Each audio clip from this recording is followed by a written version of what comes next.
Bonsoir. Une autre soirée de décryptage de l'information s'annonce devant nous. En compagnie de nos experts maison, nous allons essayer de passer au crible les éléments qui ont marqué l'actualité cette semaine. Il sera question, entre autres, des pluies diluviennes qui ont encore causé beaucoup de dégâts dans le district d'Abidjan, de l'arrestation de Ikle Bankone, l'ex-régisseur de la MACA, et de l'exemple de cohésion sociale parlementaire. Analyse pertinente et débat constructif, ce qu'il faut retenir de l'actualité, c'est dans le Live Talk. Bienvenue.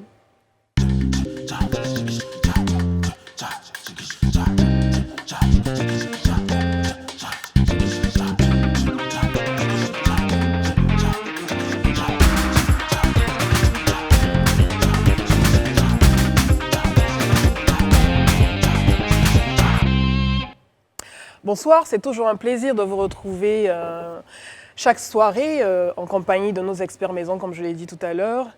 Et on a eu une journée, un début de matinée très mouvementé et surtout orageux. Bonsoir mes très chers chroniqueurs et collègues. Bonsoir Edith. Bonsoir Alain. Bonsoir Edith. Ton début de journée? Oh, pluvieux et plus agité la nuit, parce que j'ai été également touché. Et voilà. Et j'espère qu'il n'y a pas eu de dégâts. Non, ça va, ça va. C'est juste le jardin qui apparemment voulait prendre un peu de bain. Oh là là. Voilà.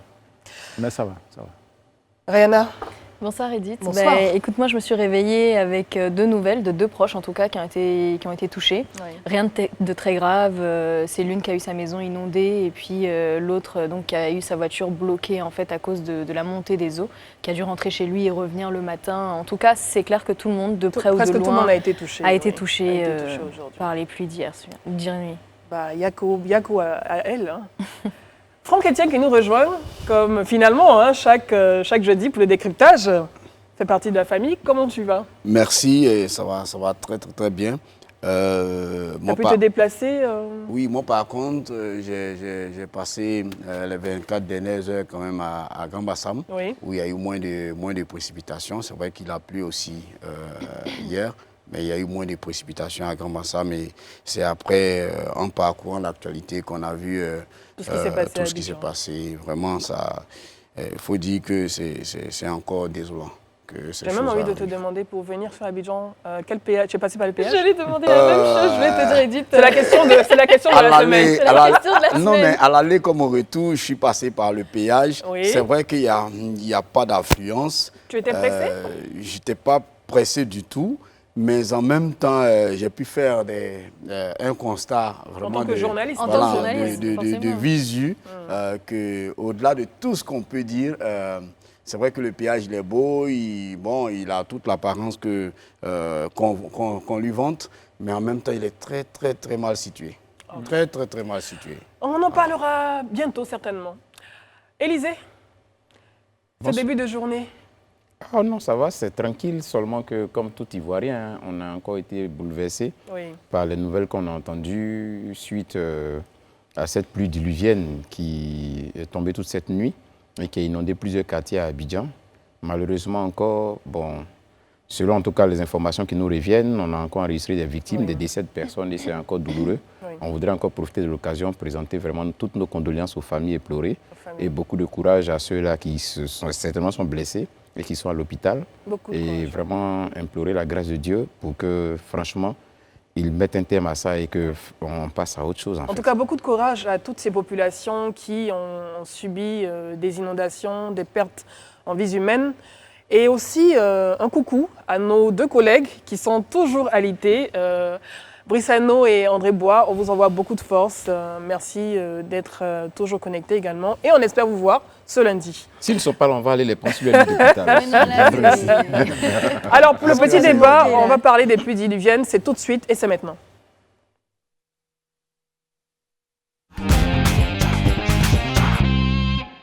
Oui. C'est vrai que je suis habituée au petit débat, mais on est jeudi et effectivement, chaque jeudi, on décrypte l'actualité et on va se concentrer dès maintenant sur les pluies diluviennes. Abidjan est encore inondé. On a l'impression que c'est finalement le même scénario auquel on assiste pendant cette période. Il y a malheureusement eu des pertes en vie humaine. Est-ce qu'on peut avoir un point de la situation aujourd'hui, Élisée? J'attends vraiment des notes officielles. C'est vrai qu'on a vu beaucoup de choses circuler sur les réseaux sociaux. On a même vu des annonces, disons des alertes. Oui. Voilà, ben, si je veux vraiment me baser un peu sur ça, on parlerait pour l'instant, selon ce que j'ai cru entendre, d'environ 3 décès. On a 61 victimes qui ont été dénombrées par le groupement des sapeurs-pompiers. 3 décès, comme je le dis. Je n'ai pas vraiment pu avoir le temps de regarder rapidement sur la page du GSPM qui lui fait le bilan au fur et à mesure chaque heure.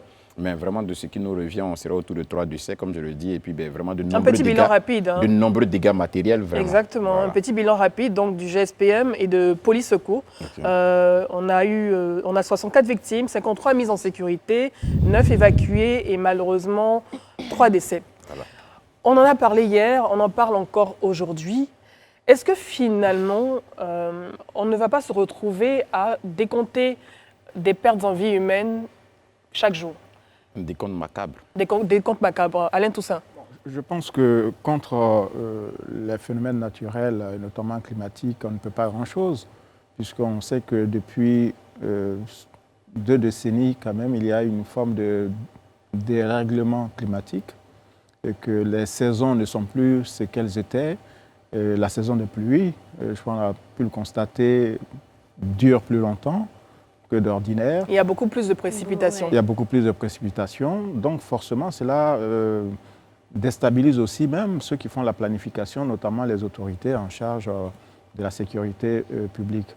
Je pense qu'il faut juste prendre des précautions et peut-être aussi poser un certain nombre d'initiatives qui pourraient peut-être permettre de limiter les dégâts. Parce que le problème d'inondation, il n'est pas spécifique à la Côte mondial, d'Ivoire, à Abidjan, même à côté au Ghana, on a eu également des inondations. Exactement. Mais est-ce que finalement, nos canalisations ne sont plus adaptées pour, vous en avez parlé, hein, au niveau des précipitations qui ont augmenté, elles ne sont plus adaptées. Mais pourquoi on n'arrive pas à résoudre ce problème de canalisation? Mais parce que la ville où les maisons sont arrivées parfois avant les routes, et puis il y a eu une occupation parfois un peu sauvage de certaines portions, enfin de certaines parties du territoire. Et quand les pluies arrivent, elles ont besoin de routes aussi pour aller se jeter dans la lagune, par exemple. Maintenant, quand ces accès sont naturellement, enfin, sont bloqués par le fait d'édifices qui ont été construits ici et là, il est donc normal que ces eaux-là, au lieu de refluer dans leur sens naturel, se propagent un peu partout. Donc je pense qu'il y a un travail en amont à faire dans la réflexion, mais c'est quand même 60 années d'urbanisation voilà, qu'il faut peut-être revoir. Revoir totalement. Voilà, repenser. Est-ce que la forte démographie finalement du district d'Abidjan n'est pas le nœud gordien? Je suis de ceux qui estiment que Abidjan n'est pas aussi peuplé qu'on le dit. Toute une question vraiment d'urbanisation, c'est toute une question d'organisation. Voilà. Parce qu'on a l'exemple je pense souvent l'exemple d'un pays comme l'Italie qui a quasiment la même superficie que la Côte d'Ivoire.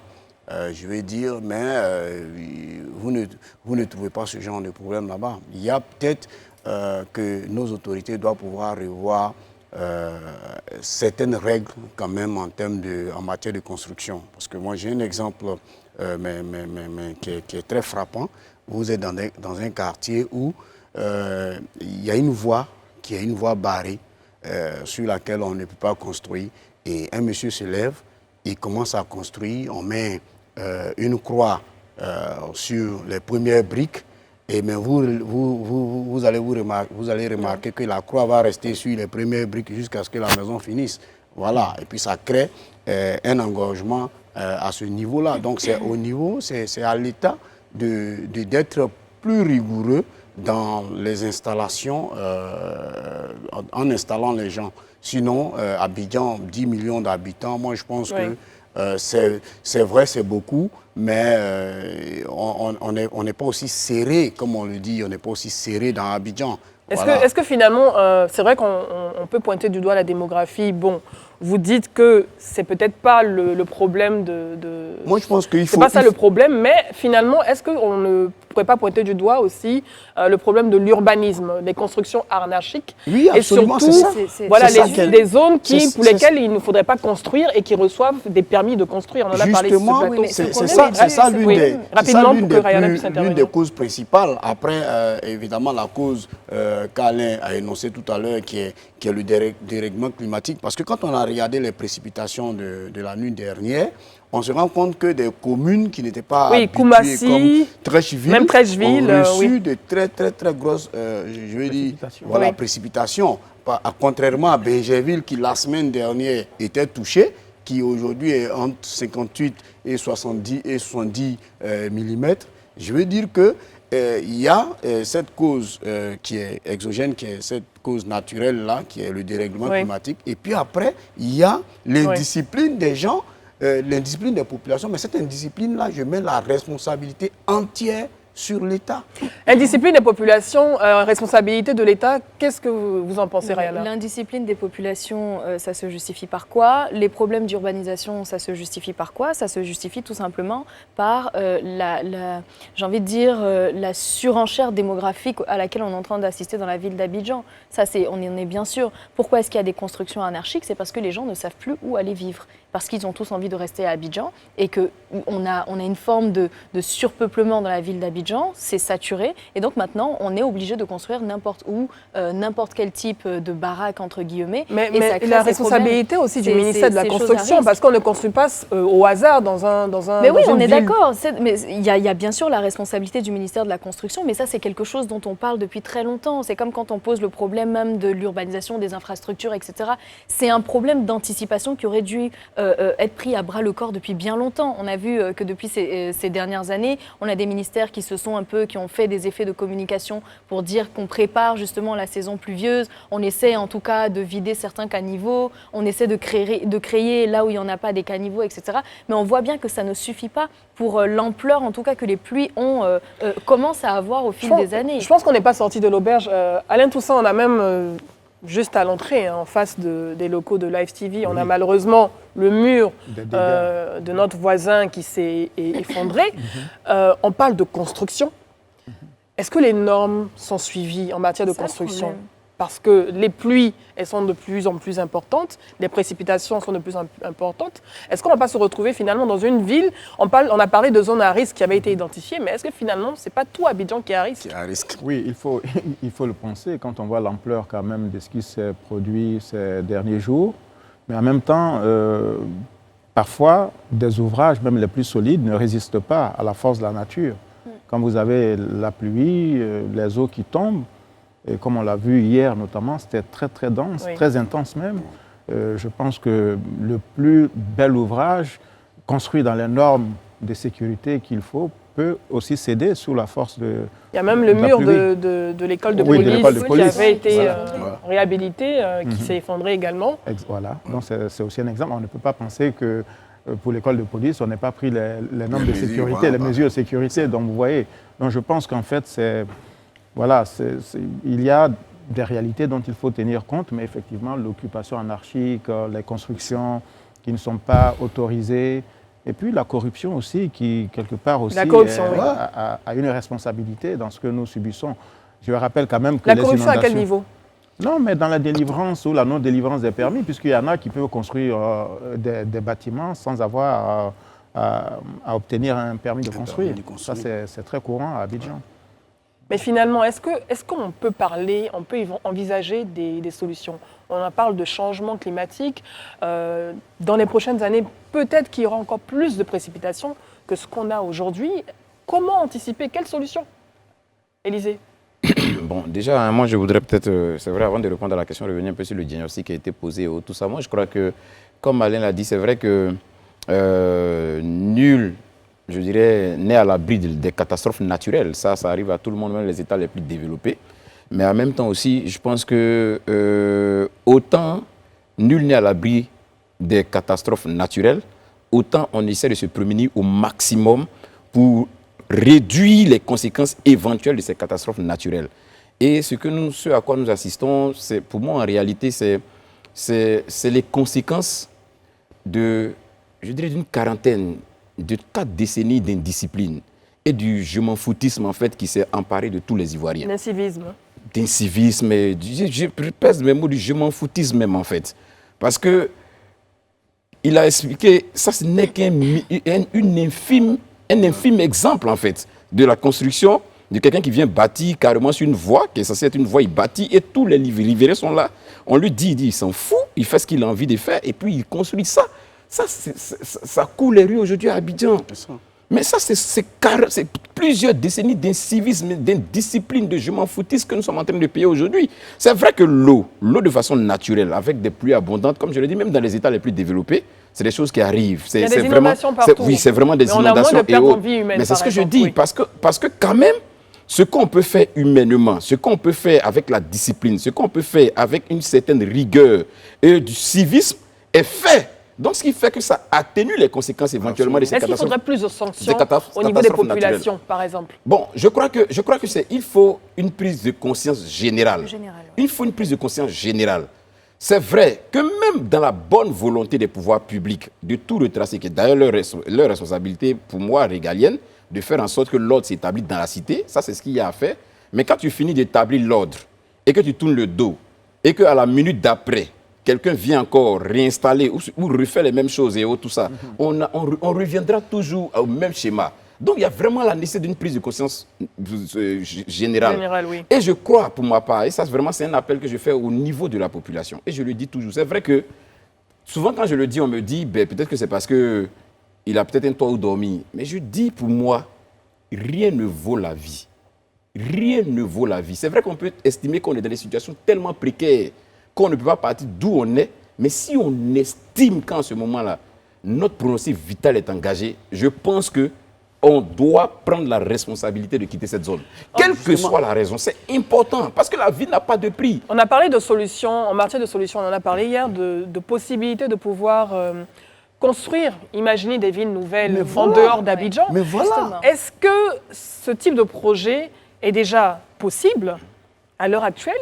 Est-ce que c'est envisageable et est-ce qu'on peut peut-être rêver d'avoir ce genre de projet, par exemple, dans la zone de Yamsokro ou derrière Yopougon? Est-ce que vous avez des pistes? Mais dans la zone de Yamsokro, Edith, tu vas trop loin. Mais au moment où on était tous ici, quand Benjerville a commencé à se développer, on était tous là. Je veux dire, l'État en ce moment précis-là aurait pu prendre certaines garanties, certaines dispositions pour dire, bon, comme on va sur une nouvelle terre, parce que moi, ce qui est difficile, souvent ce que j'admets difficilement, c'est qu'on recommence à zéro avec les mêmes erreurs. On ne peut pas recommencer à zéro avec les mêmes erreurs. Benjerville était totalement vierge. On veut commencer à Benjerville, mais il faut prendre certaines dispositions. Parce qu'on a les mêmes problèmes d'inondation. Et regardez, par exemple, là, on va finir Benjerville, on va se tourner vers Atingé, et en ce moment-là, personne n'imagine quelque chose à Atingé. C'est-à-dire que l'anticipation. Depuis hier, hier aujourd'hui, on a parlé donc de la Côte d'Ivoire Vision 2030, mais on n'entend pas ça. Personne ne parle d'une nouvelle ville, personne ne parle de repenser Abidjan, rien. On a parlé du grand Abidjan, on a fait des choses, on a fait des discours pompeux et on est resté là. Et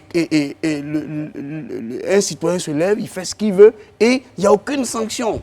Il n'y a aucune sanction, chacun fait ce qu'il veut. C'est pour ça que moi j'ai dit, au-delà de tout, moi je préfère pointer du doigt l'État. Voilà. Parce que une indiscipline, ça se corrige et c'est l'État qui corrige l'indiscipline. Il faut une volonté politique, il faut un plan qui prenne en compte ces différentes pistes de réflexion. Je le disais hier, de toute façon, on sera obligé d'aller vers de nouvelles villes. Parce qu'à Abidjan est déjà saturé. On ne dit le contraire. Abidjan n'est pas saturé. Abidjan n'est pas saturé. C'est rien. Dans une ville comme Abidjan, 10 millions d'habitants, c'est rien. Arrête, je le dis, on le voit au quotidien. On le voit au quotidien. On construit de nouvelles routes, il y a des embouteillages qui se créent. On construit de nouvelles routes, il y a des embouteillages qui se créent. La population ne cesse d'augmenter. Elle se concentre où? Dans la ville d'Abidjan. On a des conséquences de la saturation de la ville d'Abidjan. Je veux dire, tout le monde le voit. Une ville où il n'y a pas d'espace pour les piétons. La Côte d'Ivoire a 28 millions d'habitants, je suis désolé. la Côte d'Ivoire est sous-peuplée. Non, mais on te La parle pas Côte de la d'Ivoire, Côte on d'Ivoire. parle pas de la Côte d'Ivoire, on parle d'Abidjan. Le problème concerne Abidjan, on est d'accord. Le problème, c'est comment est-ce que... Il va Le problème, c'est terminer, pas oui. le nombre d'habitants, c'est comment est-ce que ces habitants sont répartis sur la surface de la Côte Et d'Ivoire. qui fait ça? Mais qui fait ça, Voilà, c'est-à-dire c'est ce que j'appelle vous voulez que l'État. la population aille où? Elles partent dans des villes où elles peuvent mener des activités, où elles peuvent envoyer leurs enfants à l'école, où elles peuvent aller travailler, faire des transactions, etc. Si l'État aujourd'hui a une volonté politique et facilite l'installation, par exemple, de certaines institutions dans d'autres villes, c'est ce qu'on appelle une ville nouvelle, qui vous dit que ceux aujourd'hui qui sont en danger, qui vous dit qu'ils ne vont pas partir vers ces villes? Alain, la question de la décentralisation, on a parlé hier de la délocalisation de la présidence, par exemple, des administrations. Vous étiez très, très circonspect par rapport à ça. Mais finalement, si on n'arrive pas à pouvoir déplacer toutes ces administrations, une ville nouvelle, est-ce que ça serait la solution, par exemple? Ça dépend de ce qu'on met dans la ville nouvelle. Si vous mettez une université ou des universités, des logements naturellement, des industries, Des et puis établissements de les santé. services publics, voilà, et puis les services Et éviter essentiels. les mêmes problèmes d'urbanisation d'Abidjan, ne pas évidemment, reproduire les mêmes erreurs. Voilà, exactement. C'est-à-dire une ville, comme on dit, un peu une ville moderne. Voilà, parce qu'à Abidjan, par moment, on se demande si on est au village ou en ville. Vous voyez. Donc, mais Ça, je pense c'est que une pique. non, mais c'est la réalité. C'est la réalité. Je pense C'est un qu'il peu faut des deux une mondes. ville durable qui permette à la fois d'y résider, d'y vivre dans les meilleures conditions, et puis surtout d'y travailler. Voilà. Et Nous avons je reçu pense sur que ce c'est ce qu'on plateau doit faire. Touré Ahmed Bois rapidement. Voilà. Touré Ahmed Bois qui était venu présenter son projet de ville nouvelle. Aquaba City. Aquaba City, il avait présenté en long et en large. On verra bien si dans les prochains mois ou dans les prochaines années, ce projet sera mis en œuvre. Mais nous sommes tous contemporains. Moi, je vais vous donner un exemple. Rapidement, on a juste Je vais vous 10 donner minutes. un Oui. exemple. Pourquoi, quand on parle d'inondation, on ne fait jamais, c'est rarement qu'on cite Yopougon. C'est vrai. Rarement qu'on cite Yopougon. Yopougon est Mais assez épargné en ce Yopougon, moment, oui. en préparant ma thèse en sciences politiques, je me suis rendu compte que Yopougon est un quartier qui a été pensé par Oufo-Boigny. Yopougon a été pensé. Et donc, on a construit Yopougon de sorte que si vous allez à Yopougon, vous voyez rarement des caniveaux à Yopougon. Tout est souterrain. Vous voyez rarement, et à Yopougon, on ne voit pas alors qu'on était dans les années 2000, dans les années même 95, il y avait déjà le bitume qui était dans la brousse au niveau d'Ananéré. Il y avait déjà le bitume, il y avait déjà les poteaux électriques, il y avait déjà toutes les installations. Et c'est à partir des années 2002 ici que Ananéré a commencé à se développer. Je veux dire que l'État a le devoir de prévoir, de se dire, bon, L'anticipation. les gens sont Anticiper, en oui. train, c'est-à-dire aujourd'hui nous tous, tout 30 le monde est en secondes. train de partir vers Atingué, après Benjerville. Donc qu'est-ce qu'on prévoit à Atingué pour ne plus que ces choses-là arrivent dans 10 ans, dans 15 ans? On ne prévoit pas. En fait, malheureusement, nos politiciens aiment les bilans pompeux. Voilà, ils aiment voir les bilans de leur vivant. Non, le bilan, on le voit 10 ans, 15 ans après, même si on n'est plus là. L'anticipation, Voilà, l'anticipation, justement. l'anticipation, c'est la clé. Et surtout, le plus important, permettre aux populations de pouvoir vivre dans un environnement sain, sans risque. On part à la pub, on ne veut pas prendre de risques, c'est très important. À tout de suite.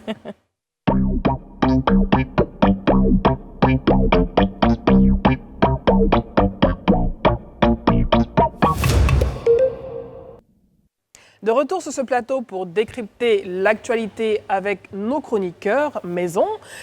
Et on va parler de l'évasion, l'étrange évasion de Tambédou Mohamed, donc narcotrafiquant de nationalité franco-sénégalaise, qui avait pu s'évader de manière assez spectaculaire de la maison d'arrêt et de correction d'Abidjan il y a quelques jours. Il était condamné à 10 ans de prison pour trafic international de drogue et il a obtenu une autorisation pour aller faire un retrait bancaire. J'ai même des difficultés même à prononcer cette phrase, aller faire un retrait bancaire avec 3 autres agents pénitentiaires et il a pu disparaître dans la nature en passant par en guidant en tout cas ses régisseurs dans une résidence. Que penser? Tout de suite après, on a eu l'arrestation de Inkle Bankone, donc qui a été arrêté et placé sous mandat de dépôt, donc de sources judiciaires. Que pensez-vous de cette arrestation? Est-ce que c'était prévisible?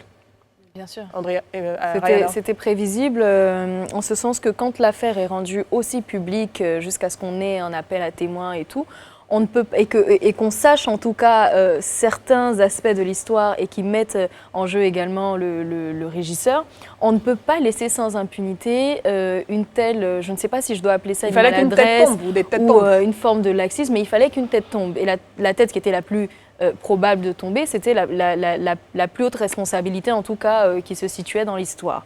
Donc c'était quelque chose de prévisible et quelque chose de logique. Mais je rappelle qu'on n'a toujours pas retrouvé la trace du détenu qui est toujours dans la nature. Malheureusement, cette tête qui tombe, ça va aussi un peu en contradiction avec le premier communiqué. Le premier communiqué disait que les 3 individus sont venus donc extraire, escorter l'évadé sans autorisation de leur supérieur. Bon, je ne sais pas si entre-temps... Il y avait une autorisation caduque. Voilà, si entre-temps, l'enquête a évolué, parce que ce qu'on lit, c'est que l'enquête a évolué pour commencer maintenant à situer les responsabilités. Et c'est à partir de ce moment-là qu'on a su que monsieur... Je pense que l'ex-régisseur s'est adressé à un média pour expliquer qu'il avait effectivement donné une autorisation pour retrait bancaire, mais cette autorisation s'était retrouvée caduque au bout de 2 jours. Voilà. Et elle a finalement été utilisée plusieurs jours après. Voilà. Comment ? Voilà, mais l'article dit qu'il a été placé sous mandat de dépôt justement parce que quelques révélations de l'enquête estiment qu'il a monnayé l'évasion. Est-ce que c'est une surprise? Est-ce que finalement, on n'a pas l'impression que toutes ces histoires qu'on entend sur la MACA concernant des détenus qui s'arrogent des droits beaucoup plus importants, qui se permettent de faire par exemple des fêtes ou qui se permettent de sortir comme ils le souhaitent, est-ce que finalement, la MACA, ce n'est pas un État dans un État où il y a de l'impunité? Élisée? Bon, moi, je pense déjà que la première des choses, on n'est pas un coup de justice, on ne fera pas le procès de M. Nklemba, qu'on est l'ex-régisseur de la MACA sur ce plateau. Je pense que le mois viendra où le procès va s'ouvrir en bonne et due forme. Mais déjà, comme nous-mêmes, on l'avait déjà noté ici, dans le communiqué, selon les faits, on avait même noté, nous, à notre niveau ici, il y a des manquements même au niveau de la hiérarchie. Dans la gestion de cette affaire, on avait noté quand même des fautes tant professionnelles. On avait trouvé le communiqué lapidaire. D'accord, le communiqué lapidaire, mais je vais dire que le fait déjà qu'il ait dit qu'il a donné des autorisations et un certain nombre d'informations qui nous étaient parvenues, on avait ici sur ce plateau même estimé qu'il y avait beaucoup de légèreté dans la manière dont le dossier avait été vraiment conduit par la hiérarchie, c'est-à-dire par le régisseur. Donc aujourd'hui, voici cette information qui parvient selon laquelle il a été mis sous mandat de dépôt. Comme je l'ai dit, on ne fera pas le procès ici parce que justement le procès va s'ouvrir et on aura les éléments qu'il faut, si effectivement il doit être condamné ou pas. Mais je crois qu'il y a une chose, il y a une symbolique dans cette situation. C'est qu'aujourd'hui, la maison d'arrêt, la gestion de la maison d'arrêt de correction d'Abidjan mérite véritablement un audit. La manière dont cette maison d'arrêt est gérée, la manière dont cette maison d'arrêt est managée mérite véritablement qu'on puisse y jeter un... Non, mais on est en train de parler de l'interpellation du régisseur. Pour qui connaît l'annulation carcérale, c'est la plus haute autorité. Donc aujourd'hui qu'on arrive à là, ça veut dire on te parle de mandat de dépôt, il est mis sur mandat de dépôt. On ne dit même pas qu'il est justement simplement relevé de ses fonctions, mais mis sur mandat de dépôt. C'est-à-dire qu'il y a des éléments qui l'accablent. Absolument. C'est sur cette base-là qu'on prend une telle décision. Donc je me dis que si je vais sur cette base, lui qui est la haute autorité de cet établissement pénitentiaire est aujourd'hui mis sur mandat de dépôt, il y a nécessité qu'on voie comment les choses sont conduites là-bas. Comment c'est managé, comment c'est fait. Ça nécessite vraiment qu'on puisse y jeter un œil. Est-ce qu'on a des nouvelles des 3 autres gardes pénitentiaires? Ont-ils été placés sous mandat de dépôt? On ne nous a pas dit mandat de dépôt, mais je pense que depuis le premier communiqué, on a dit qu'ils avaient été arrêtés. Ça avait été clairement établi qu'ils avaient été arrêtés. Donc on suppose qu'ils sont détenus. Est-ce que finalement, est-ce qu'il y aura une conséquence suite à cette arrestation de ce régisseur, de cet ex-régisseur? Conséquence sur la prison, même la crédibilité même de la MACA? Oui, inévitablement. Déjà sur les services pénitentiaires, parce que moi j'ai encore des doutes sur la date à laquelle on annonce l'évasion de ce... 3 jours plus tard oui, on annonce 3 jours. On donne le 16 juin. Le 16 juin, oui. Il n'est pas impossible maintenant, compte tenu de l'implication du régisseur, qu'il soit parti plus tôt. Voilà. Et une fois à l'abri, on annonce donc l'évasion de cet individu. Donc, je ne te coupe pas la parole, cette thèse est un peu plausible parce que quand on note un peu l'autorisation de sortie était mentionnée 9 juin. 9 juin. L'autorisation de la permission de sortie du détenu était mentionnée 9 juin. Et elle courait sur donc 2 quand jours. on voit 9 juin et qu'on nous parle de 16 juin, je pense que ce cas l'indique quand même mérite aussi qu'on dise attention. C'est ce qui expliquerait son arrestation. Exactement. Et une fois en lieu sûr, entre guillemets, on annonce maintenant qu'il s'est évadé et puis on monte tout ce scénario. Et je voulais aussi rappeler, selon les informations auxquelles j'ai pu avoir accès, que ce monsieur était, depuis sa prison, en contact avec l'extérieur, et notamment avec des narcotrafiquants en Colombie. Ce qui est terriblement grave. Voilà. Oui. Ce qui signifie qu'au-delà de cet événement, de ce fait, il faut peut-être revoir l'organisation même de Est-ce qu'on peut dire que le ministère de la Justice a un véritable contrôle, une véritable connaissance de ce qui se passe au sein de cette prison? Est-ce qu'on n'a pas une pègre qui finalement dirige cet établissement? Mais justement, pour répondre à toutes ces questions, c'est pour ça que moi je rejoins donc Élisée sur la question de l'audit. Voilà, sur la question de l'audit de la gestion de la MACA. Parce que c'est un audit clair qui va situer véritablement toutes les responsabilités et surtout toutes les failles. Parce qu'il y a des procédures qui existent. Alors, si on vous sort ces procédures-là, certainement qu'à les voir, vous allez être convaincu que ça se passe bien. Mais l'article aussi dit que, apparemment, selon les enquêtes, M.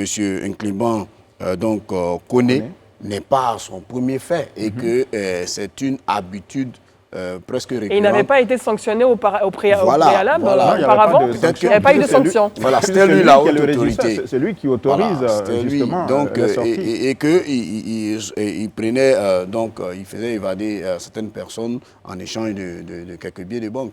C'est une information qu'on a su après ou qu'on savait déjà? On ressort tous ces dossiers et ça, c'est une question qu'il faut se poser. Est-ce que c'est une information parce que l'autorité ne savait pas. Est-ce que c'est une information, parce que vous venez d'en parler, est-ce que c'est une information qu'on savait déjà? Non, j'ai dit, je l'ai lu dans l'article qui parle donc de sa mise sous mandat de dépôt. Oui. Mais au-delà de sa personne, excusez-moi Rayana, on va juste indiquer que ces pratiques ne datent pas de ce régisseur-là. Non, pas du tout. Et qu'à la MACA, bien sûr, ils ont des droits, les prisonniers, mais beaucoup ils ont le droit des sorties. Le droit de sortie, mais d'autres qui n'ont pas des droits, parce que ce ne sont pas tous les prisonniers qui ont le droit de sortie. Parce que quand vous avez un narcotrafiquant condamné à 10 ans, je ne pense pas que le ministère de la Justice ait donné son autorisation pour que cette personne sorte. Et qu'en plus, il a la possibilité de faire des retraits bancaires. Dans ce cas d'espèce, il faut une autorisation du ministère pour que ce prisonnier puisse prendre un peu d'air. Or là, tout a été fait à l'insu de la plus haute autorité judiciaire. Donc c'est quand même très grave. Et ça revient à la question d'Edith qui demandait un peu si le ministère de la Justice savait vraiment ce qui se passait au sein de la MACA. Mais c'est un peu le même mal qui circule dans toutes les fonctions publiques de la Côte d'Ivoire. On en parle. La corruption. La corruption, les légèretés, le laxisme dans les procédures, les etc. petits arrangements. Donc le ministère aura beau porter à bras le corps, donc le ministère de la Justice aura beau porter à bras le corps le fardeau de la justice, le fardeau de la non-corruption, etc. Mais le ministre n'est pas là tous les jours dans les réalités des procédures au sein de la MACA. Donc finalement, les responsables peuvent faire ce qu'ils veulent. C'est pour ça qu'aujourd'hui, il n'y a pas de contrôle des contrôleurs. Une haute tête est tombée. Oui, c'est mais c'est important qu'ils demandent un audit, mais l'audit ne doit pas se faire que concernant les différentes procédures. Parce que les différentes procédures, elles sont là, elles existent, elles sont sûrement alignées à la loi, alignées à ce qui doit être fait. Mais l'audit doit porter sur les différentes personnes qui se trouvent et doit porter même sur l'histoire de tout ce qui s'est passé jusqu'au jour d'aujourd'hui. Donc un audit du système carcéral ivoirien comme proposition est nécessaire tout autant qu'un audit des autres fonctions administratives publiques au sein de la Côte d'Ivoire. Voilà. On va revenir à ce fameux appel à témoins qu'on avait appelé de tous nos voeux sur ce plateau lorsqu'on a appris la nouvelle au moment de débat de ce sujet et surtout lorsqu'on s'est rendu compte que plusieurs jours après, on n'avait pas de photos donc, du prévenu, du détenu, du fugitif qui circulait sur les réseaux sociaux. Et finalement, le lendemain ou le surlendemain, on a pu avoir cet appel à témoins avec une photo pas très visible, en tout cas pas très lisible, de ce détenu. Alain ? Oui, photo pas très visible, mais l'insuffisance aussi de cette démarche. Moi, je ne suis pas spécialiste, mais j'ai observé quand même l'absence de mandat d'arrêt, national ou international. Parce qu'on lance... Oui, Interpol n'a pas été impliqué alors qu'il pourrait avoir traversé la frontière. Publiquement, on ne sait pas. S'il y a un mandat d'arrêt qui est consécutif à cette évasion-là, c'est à la suite du mandat d'arrêt qu'on lance un avis de recherche, etc. Je pense. Hein, voilà. Et donc, je pense que là aussi, il y a un problème de communication. On parle régulièrement de la communication des services publics, de l'État et de ses démembrements. Je pense qu'un minimum de coordination eût été intéressant, en tout cas, dans le cas de cette affaire, qui est extrêmement grave quand même, parce que, au-delà de la question de la drogue, comme on dit de manière générique, ça touche quand même à la sûreté, à la sécurité de l'État et des populations. Donc, effectivement, il y a eu un mandat, il y a eu un appel à témoins avec une photo sortie du tiroir comme par noir hasard. Et blanc, oui. Et puis des indications, on parle de nationalité franco-sénégalaise, mais ça n'existe pas une nationalité franco-sénégalaise. On est français ou on est sénégalais. Donc je pense que là aussi, il faut un peu de clarté. On n'a pas un passeport qui est marqué nationalité franco-sénégalaise. Est-ce que les services de police sont submergés? Parce qu'un appel à témoins qui survient plusieurs jours après l'évasion du détenu, est-ce que finalement on ne pourrait pas se poser la question sur le fait que, peut-être qu'il y a eu des difficultés? Je ne tirerai pas cette conclusion parce que au risque qu'elle soit vraiment assez hâtive. Moi, comme je le dis, dans ma manière de concevoir les choses, pour moi, mieux vaut tard que jamais. Même si la police aurait dû le faire vite, qu'elle n'a pas vite fait, mais qu'elle a fait, pour moi, c'est déjà une bonne chose. Mais sur la question du mandat d'arrêt, comme le disait Alain, je dis que le mandat d'arrêt, il est lancé quand on n'a pas le détenu. Lui, il est condamné. C'est-à-dire que de prime abord, c'est un condamné. Donc, c'est un fugitif, en fait. Oui, donc, ce fugitif... Non, il va terminer. Non, on ne lance pas de mandat d'arrêt. Oui. On lance une coopération. Non, mais il faut un mandat d'arrêt. Non, le mandat d'arrêt, on le élabore quand on n'a pas celui qu'on... Oui, mais justement, il s'est échappé. Non, je viens quand la justice a donné le verdict et que l'individu en question n'est pas sur place, n'est pas en notre position, on lance le mandat d'arrêt.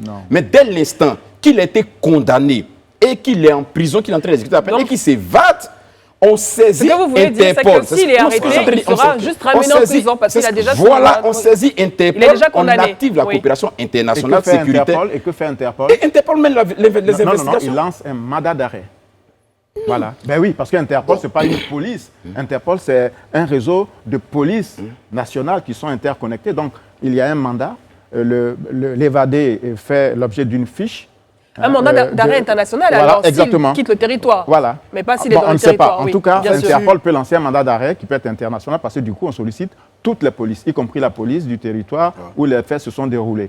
Interpol ne se lance pas à l'assaut de quelqu'un sans l'existence d'un mandat parce que ce sont des signalements qui sont envoyés à des polices. Interpol est saisi parce qu'on a un fugitif, un narcotrafiquant d'ailleurs qui est dans des fichiers internationaux d'ailleurs, puisqu'il a fait la prison en Angleterre. Bien sûr. Interpol est saisi pour vous dire que ce narcotrafiquant-là s'est évadé de la Côte d'Ivoire. Donc, il est recherché. Oui. Le signalement est donné à toute la police. On ne va pas trop s'attarder sur la question de l'arrestation ou de le signalement par Interpol. Parce que le plus important, c'est déjà de pouvoir retrouver ce détenu et de revenir sur la question de l'efficacité du système carcéral. Rapidement. Moi, j'espère, pour ma part, que les hypothèses émises par Alain vraiment ne sont pas les hypothèses avérées. Quand je parle qui doute du fait que, par exemple, le détenu même a été échappé le jour, voilà, qu'il soit parti plus tôt. Je pense qu'il est parti plus tôt. S'il est parti plus tôt et qu'il a eu le temps peut-être de faire une chirurgie. Même en portant un masque, il peut facilement se faire repérer. Je crains peut-être qu'aujourd'hui, on n'ait plus le même visage là,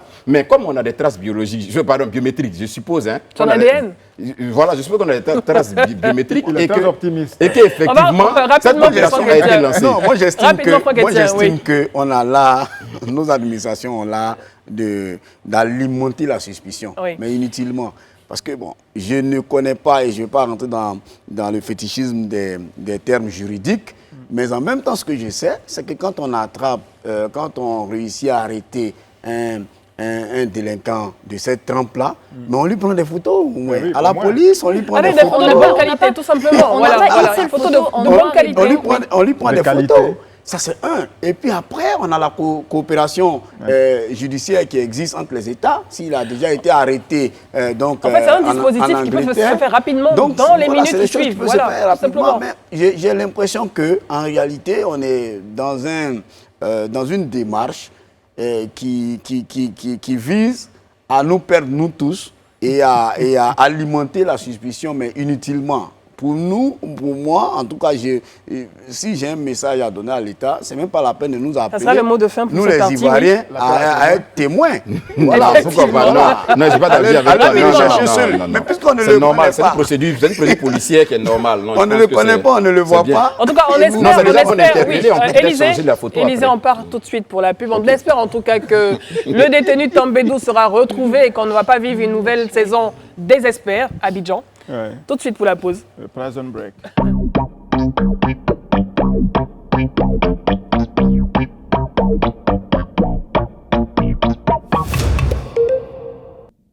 De retour sur ce plateau pour parler de dialogue politique. Donc on entame la troisième et dernière partie de cette émission. On va parler du président, du nouveau président de l'Assemblée nationale qui est en plein dans ses fonctions et qui a pu avoir l'assentiment d'une partie, en tout cas des groupes parlementaires qui l'ont soutenu pour cette élection. Et on le retrouve en ce moment très actif et au niveau de l'Assemblée parlementaire francophone, où il est également président donc, de cette Assemblée parlementaire. On a vu beaucoup de mouvements. Est-ce que vous pensez que c'est le début de la cohésion sociale à l'hémicycle? Je vois Élisée sourire. Pourquoi ce sourire? Éclater de rire surtout. Non, c'est Éclater de c'est rire. le début de la cohésion sociale dans l'hémicycle. Non, mais je pense que, je crois que c'est une juste logique. Quand on voit un peu comment les élections sont déroulées, M. Adama Bittogo a été élu, comme vous le dites, après l'appel, je dirais, de l'ensemble des groupes parlementaires à le voter, effectivement, voilà. Donc, et je crois que l'un des engagements aussi qu'il avait certainement pris avec ceux-ci, puisqu'il avait fait le tour quand même de ces groupements politiques-là, c'était vraiment de créer à l'hémicycle un environnement vraiment apaisé, de créer à l'hémicycle une certaine cohésion, de créer à l'hémicycle vraiment une certaine fraternité dans le débat. Comme lui-même, certains de ses proches le disaient, c'est vraiment de donner une configuration inhabituelle au Parlement, en fait. C'est une spécificité ivoirienne, comme on le disait un peu sur notre plateau ici. Donc, comme je le dis, pour moi, c'est une juste logique. Après qu'il ait été élu, il a formé son bureau et on a vu que ce bureau il est constitué essentiellement des présidents des groupements, voilà, d'une bonne partie en tout cas de ces partis politiques-là. Et c'est avec ceux-là qu'il est en mission depuis un certain temps. Oui, au Maroc. Il effectue quelques missions et on voit dans sa délégation qu'on a M. Ahma Ounien du PPACI, on a Hubert Oulaye, voilà, Hubert Oulaye, Ahma Ounien. Et le maire du plateau, là... Dans la mission à Dakar, voilà. On a même, voilà, M. Do, qui est du PDCI. On a en tout cas tout l'ensemble, vraiment, je dirais les représentations même des groupements parlementaires, voilà, de l'opposition, du Parlement, qui sont avec lui dans cette mission. Donc, moi, c'est juste logique. Est-ce que c'est un inédit? Est-ce qu'on a besoin de s'étonner de ce Justement, ce n'est pas inédit. Les députés ont souvent montré beaucoup de solidarité entre eux. Depuis du temps d'Oufo-Boigny, je veux dire jusqu'à maintenant, les députés, pris de façon vraiment intrinsèque, ont souvent montré beaucoup de solidarité entre eux. C'est vrai, après, il y a les débats. Mais sur ces missions à l'étranger. Voilà. Si, sur ces missions à l'étranger, ils ont été souvent après, il faut solidaires. montrer un bon visage, un visage correct aussi à l'étranger. Ils ont été souvent solidaires. Et même sous Guillaume Soro, le même Moustapha Niasse a été visité et il est même venu aussi je veux dire, à Abidjan. Donc, je veux dire, avec Guillaume Soro, il faisait même des tournées, une ou deux tournées de réconciliation à l'intérieur du pays. Ils sont allés à Gagnoa, donc Niaboudounia, tout ça, et à Beauville et dans d'autres localités du pays. Donc, mais là, c'était avec des députés uniquement RHDP. Non. Et ce style de présidence avec les vice-présidents qui appartiennent à tous les bords, c'est pas écrit. C'est une pratique. C'est pas écrit, mais c'est une pratique qui existe depuis à l'Assemblée nationale. C'est vrai qu'après les tiraillements de 2001, de 2011 plutôt, c'est en 2021 plutôt, les gens se retrouvaient donc avec une Assemblée générale nationale presque unicolore. Voilà, donc les spécificités aussi. C'était juste la parenthèse de Amadou Soumaoro. Ça a été juste cette parenthèse-là, parce que avec Guillaume Soro, il y avait ça. Il y avait même la pratique de la parité aussi. Est-ce que vous pensez qu'il y aura de la continuité dans ce mouvement qu'on observe en ce moment au niveau de l'Assemblée nationale? Au-delà de ce qui n'est pas inédit, moi je pense qu'on remarque quand même une bonne volonté de vouloir aller vers une sorte de cohésion à tous les niveaux. Pour l'hémicycle. Je m'explique, oui, pour l'hémicycle surtout, mais c'est pas que pour l'hémicycle finalement, parce que ça renvoie un message aussi. Parce qu'il faut dire que l'hémicycle, c'est vraiment l'illustration, quelque part, de ce qu'on a au plus bas.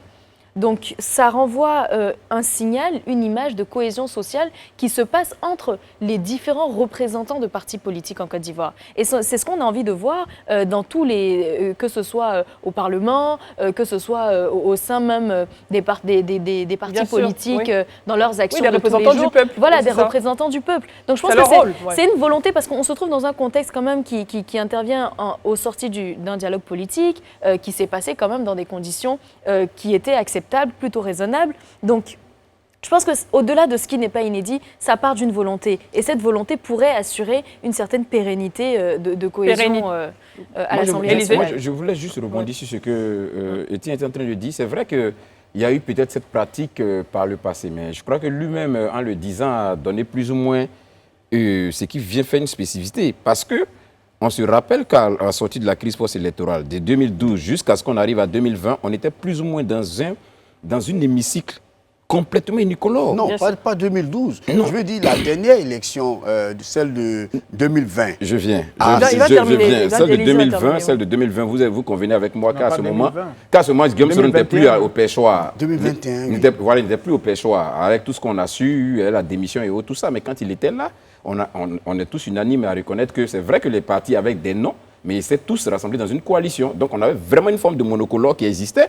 Et comme il le dit, même au temps de Fouben, c'était pareil. Mais je pense que la période qui peut être une période de référence sur laquelle on peut se baser pour voir la spécificité de ce qui se passe maintenant. Est-ce qu'on peut parler de la touche Adama Big Togo actuellement? Je viens. Oui, je vais répondre à ça, mais je pense que ce qui peut faire qu'on comprenne la société de ce moment, la période qui pour moi peut être une période de référence, c'est la période sous Laurent Gbagbo, où il y avait pratiquement toutes les représentations à l'hémicycle. Mais cette pratique n'était pas forcément la pratique qui était faite en ce moment précis-là. Donc aujourd'hui... Mais le contexte aussi... Oui, c'est ce que je dis, le contexte aussi, voilà. Maintenant qu'aujourd'hui, on a quand même cette spécificité-là. Maintenant, pour en venir à la question... la touche Adama Big Togo au Parlement. Je pense c'est ce que j'ai dit tout à l'heure quand je commençais. J'ai dit que ce n'est que juste logique. Si vous voyez un peu comment M. Adama Big Togo a mené sa campagne, comment il a fait ses approches, pour que tous ces partis-là arrivent unilatéralement à lui donner leur voix. En se rendant au congrès des différents partis. C'est ce que je dis. Ce n'est qu'une juste logique, en fait. Donc ça, c'était vraiment... Je crois qu'il est dans sa continuité. Absolument. Alain Toussaint, est-ce qu'on peut dire que c'est le président, le PAN tant attendu? Vous savez, il n'y a jamais d'homme providentiel, mais toujours est-il que là, il fait quand même montre d'un certain volontarisme. Bon, c'est un peu sa nature déjà, on le sait, ouvert. Il parlait déjà avec tous les autres responsables politiques. Moi, j'ai quand même, concernant la cohésion sociale, entre guillemets, une forme de réserve. J'ai bien peur que cette cohésion existe uniquement à l'Assemblée nationale.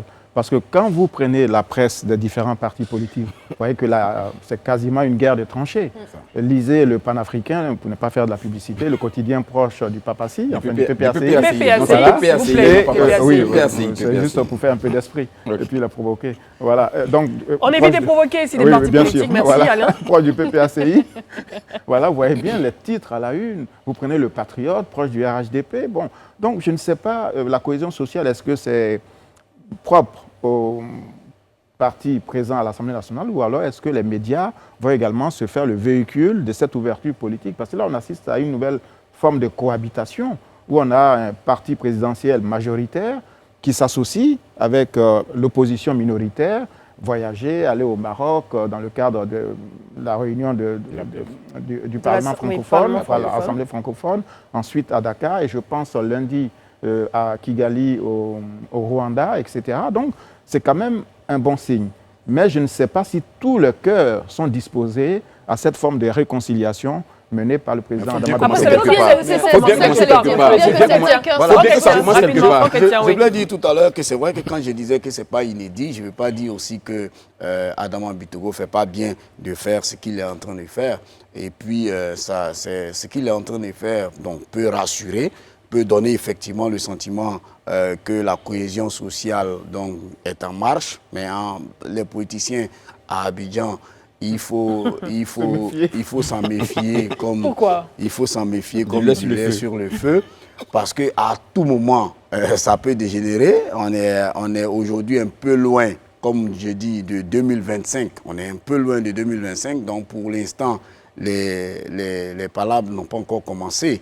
Voilà. Cependant, il faut encourager Adama Bitogo à continuer à dialoguer, à continuer à voyager, à continuer à associer tous les autres. C'est important. Et puis après, aujourd'hui aussi, Adama Bitogo, il a un double challenge. C'est-à-dire, au-delà de la réconciliation, il a le challenge de redynamiser aussi la maison. Parce qu'à un moment donné, pour certains observateurs, le Sénat était en train de quand même... L'Assemblée nationale. Ah non, si, le Sénat, voilà, la chambre haute, c'est ça, non? La chambre haute, c'est le Sénat, non? Oui, le Sénat. Voilà, le Sénat était en train de prendre un peu d'ascendance en termes, je veux dire, de dynamisme.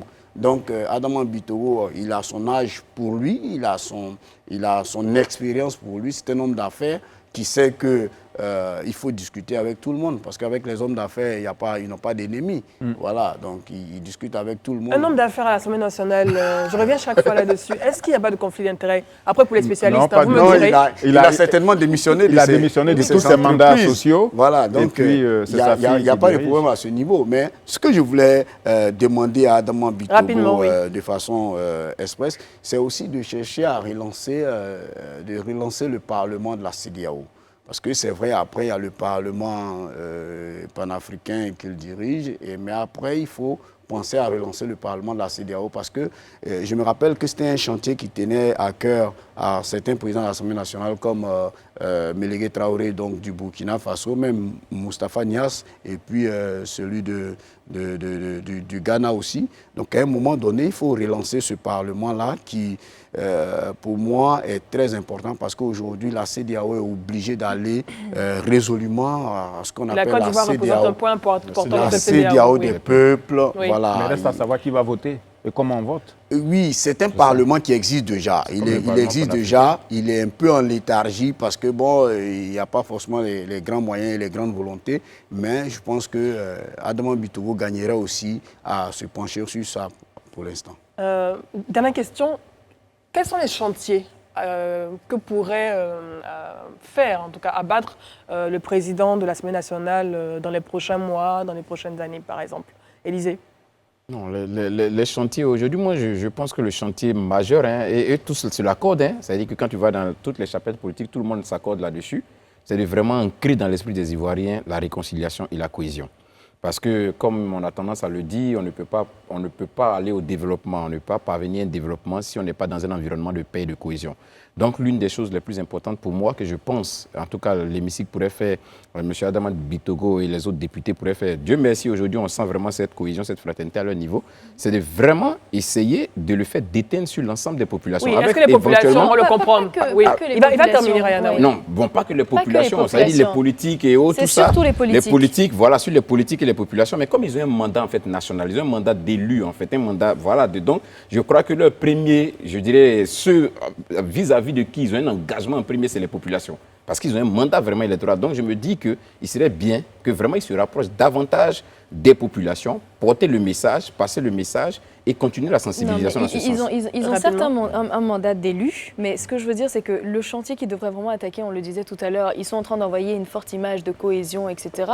Mais cette image, il faut vraiment l'ancrer dans tous les partis politiques. Et tous ces partis politiques sont représentés justement au Parlement. Donc ils peuvent très facilement atteindre ces partis politiques. La population, de toutes les façons, elle a envie de réconciliation, elle a envie de cohésion. Ce n'est pas elle qui instrumentalise et qui manipule l'opinion. Non, elle est juste utilisée. Donc si aujourd'hui tous les partis politiques sont dans la disposition d'aller vers une vraie réconciliation qui soit durable, ça va de toutes les façons déteindre sur la population et la population s'imbibera de cela. Je veux revenir rapidement sur une des phrases qui a été prononcée par le président de l'Assemblée nationale donc, pendant sa rencontre au niveau des parlementaires francophones. Il a dit qu'il veut mettre, pour lui en tout cas, il considère que la participation de la femme doit être significative à tous les niveaux et que si la gente féminine était plus nombreuse dans les instances de décision, la société se porterait mieux. Qu'est-ce que vous en pensez? Dernière question pour terminer, tour de table. Je suis Est-ce que vous pensez que cela va déteindre sur la composition, ou en tout cas les postes de responsabilité au sein de l'Assemblée nationale? Oui, à condition que les partis politiques... jouent le jeu? Non, commencent, oui, bien sûr, à donner la place qui convient aux femmes. Il y a vraiment les voilà, il y a une loi qui est prévue sur la représentativité des femmes, notamment au sein des instances politiques. Maintenant, reste à l'appliquer. Avant de répondre à cela, je voulais aussi qu'on soit un peu factuel, puisque Adama Bitogo a prononcé aujourd'hui même un discours à Dakar, à la clôture donc, de la session parlementaire des députés sénégalais. Et donc, il a tenu un discours aussi de cohésion, il a appelé l'Afrique à s'unir face aux différents fléaux. Les menaces, oui. Voilà, aux différentes menaces auxquelles le continent fait face. Mais cependant, pour répondre un peu à la question que tu poses, moi j'estime que nos politiciens ont souvent des discours trop pompeux. Creux. Trop pompeux. Des discours non, je rajoutais creux. Souvent, voilà, inutilement pompeux. Attends, pour nommer une femme, mais ça c'est rapide. Je veux dire, et quand on a le compendium de compétences féminines, donc mis en place par Efrazi Yao, mais les femmes sont là. Mais moi j'ai été de ceux qui ont toujours fustigé les deux présidents, Laurent Gbagbo et Alassane Ouattara, qui, en face de la nation, ont dit qu'ils allaient au moins respecter les 30%. Et dès qu'un est élu, il ne respecte même pas 10%. Et puis après, on l'applaudit. Moi, j'ai un problème avec ça. Pour nommer une femme, ça c'est rapide. Dès que Alassane Ouattara nomme une générale femme, automatiquement, on commence à danser ou à applaudir, alors qu'il y a encore beaucoup de femmes dans l'armée. Ils n'ont pas suffisamment de femmes dans le gouvernement et personne, tout le monde s'assoit, tout le monde regarde. Et puis après, ses collaborateurs directs tiennent des discours comme ce que Adama Bitogo tient. Moi, je trouve que ça, c'est des discours qui sont totalement pompeux et on est d'accord, oui. Voilà. Beaucoup d'efforts doivent être faits dans la promotion du genre, même au niveau de l'hémicycle. Et je pense qu'au vu de ces déclarations, certainement que le président de l'Assemblée nationale en fera son cheval de bataille. On le voit déjà accompagné des groupes parlementaires de l'opposition. C'est déjà un très bon signal, c'est à saluer. On verra si ça va continuer dans les prochains mois, si cette cohésion qui est affichée sera effectivement réelle et pérenne. En tout cas, merci beaucoup à vous. Merci pour votre présence et surtout pour vos analyses très pertinentes. Merci. Je voudrais remercier toutes les équipes qui ont travaillé d'arrache-pied pour que cette émission puisse se tenir, malgré la pluie. En tout cas, merci infiniment à vous, chers téléspectateurs, pour votre disponibilité, votre présence à cette émission. Restez toujours nombreux, restez connectés à Live TV. Et voilà, on se donne rendez-vous lundi pour un prochain talk. Merci beaucoup et que Dieu vous garde.